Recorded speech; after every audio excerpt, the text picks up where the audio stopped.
Install Android 12 on Realme 6 Pro via LineageOS 19.1. Please check the description for important notes and all the download links. First, download ROM and GApps packages, then transfer the downloaded files to the phone storage. Link is in the description below. Step 2. Boot your device into TWRP recovery. Once in TWRP, click on Wipe, Advanced Wipe, and select the check boxes, as shown in the image, excluding internal storage. Step 4. Swipe the button to wipe the device. Step 5. Go back to the recovery main screen, and tap on the Install button.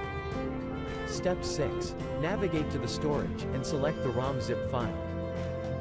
Step 7. Finally, swipe the button on the screen to install ROM file. Step 8. Flash the GApps zip package, in the same manner. Step 9. After GApps flashing completes, select Wipe Cache and Dalvik from bottom left side of screen, and swipe to wipe. Step 10. When the flashing process is complete, hit Reboot System.